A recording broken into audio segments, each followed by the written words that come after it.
Elhamdülillah ve salatu ve selamu ala Resulullah Rabbi şahli sadri ve yassirli emri ve hlul ukdeten min lisani yefkahu kavli emmâ ba'd.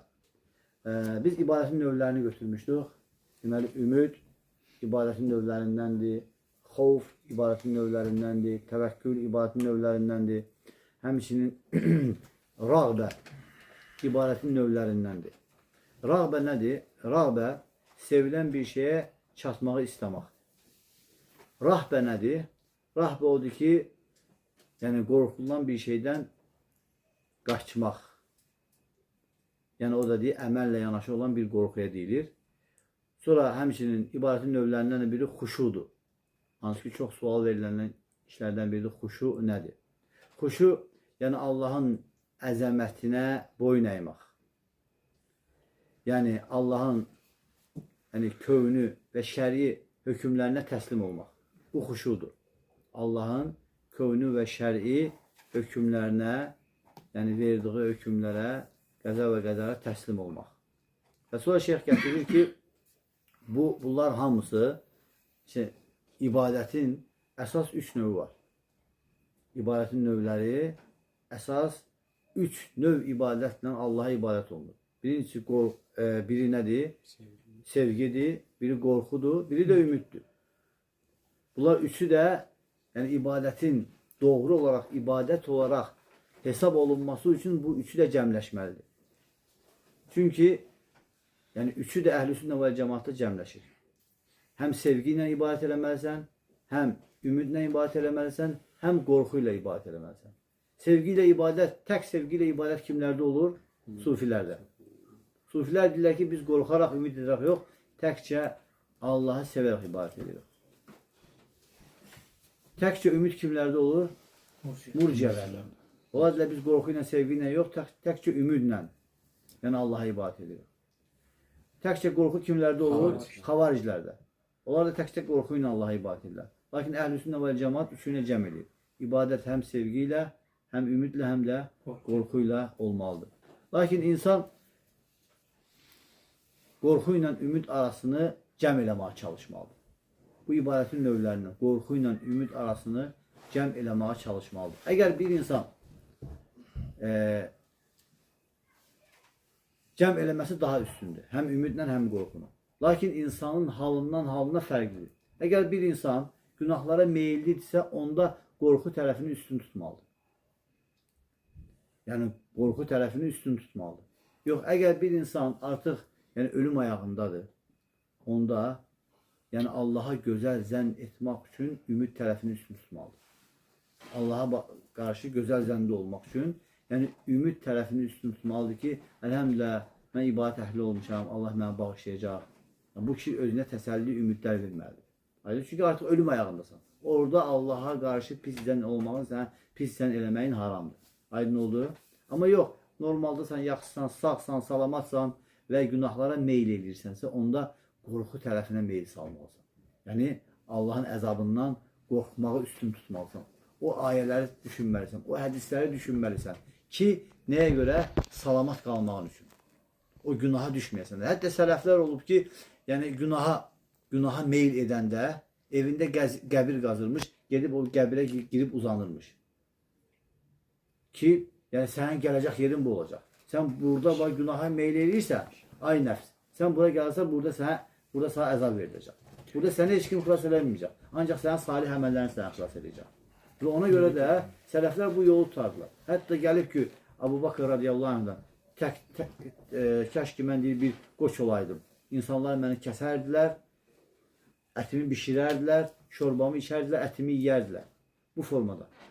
Və həmçinin Ömər radiyallahu anh bir gün yoldan gələndə bir çöp götürür, deyir, kəş ki, mən bu çöp kimi olaydım.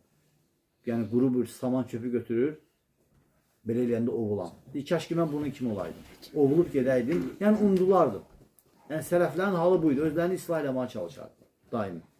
Hətta Ömər radiyallahu anh, özünü islah, ey nəfsi, gələrdi, ey nəfs. Ya deyərdi ki, sən ədalətli olacaqsan, ya da ki, sən qəbirdə əzab çıxacaqsan və cəhənnəm əzabında yanacaqsan. Özünü islah eləyərdi. Yəni, sələflərin halı bu olardı. Ona görə insan, əgər günahlara meyil edirsə, onda qorxu tərəfini üstün eləməlidir, üstün tutmalıdır. Əgər yox, artıq ölüm ayağındadır və yaxud ümid kəsmə halına düşübdür Allahdan, günahdan sonra ümidsizliyə düşübdür. Onda nə etməlidir? Yəni özünə təsəlli verməlidir ki, əlhəmdülillah Allah təala bağışlayacaq. Bəzən gözəl şeytan günah eləyəndə insana gəlir, deyir ki, Allah səni bağışlamayacaq. Elə daha özünü burax. Elə bıraxa get. Amma yox, insan tövbə etdirsə, əlhəmdülillah Allah təala bağışlayacaq. Deyinəməsən, Allah ümid eləməlisən ki, əlhəmdülillah, indən sonra mən yaxşı olum. Yəni palçığa batdım da, hamı bütün hər yerini palçığa batırmadım. Batırmayayım. Yəni qayıdım, tövbə eləyim. Çünki nəyə görə Allah təala bizdən tələb edir? Və anibu ilallah. Yəni Rəbbinizə tərəf dönün. Rəbbinizə tərəf qayıdın. İnsandır, biz bəşər öylədir. Hər an xəta edə bilərik. Amma xəta edənlərin ən xeyirləri kimdir? Tövbə edənlər. Peyğəmbər sallallahu əleyhi və səlləm nə deyir? Xəta edənlərin ən xeyirləri tövbə edənlərdir.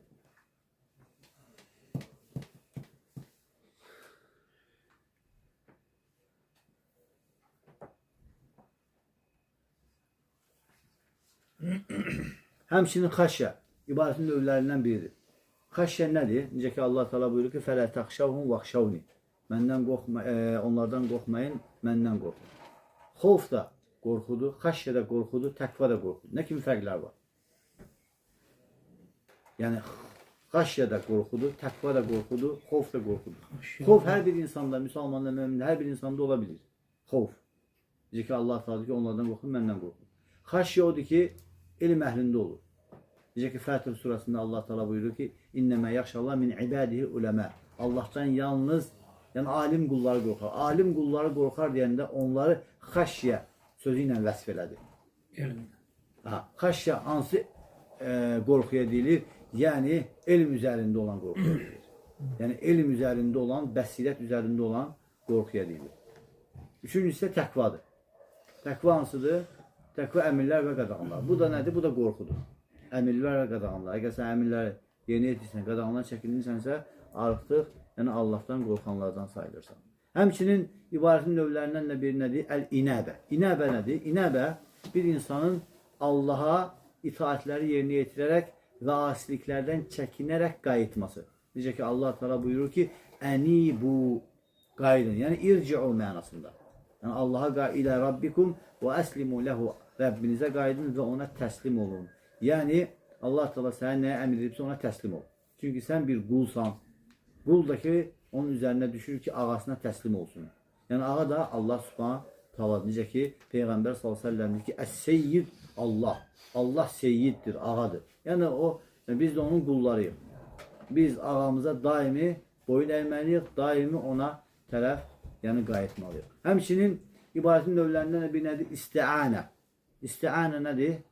Yardım tələb etmək. Necə ki Allah Teala buyurur ki, "İyyəkə na'budu və iyyəkə nəstə'in." Yalnız sənə ibadət edirik və yalnız səndən yardım diləyik.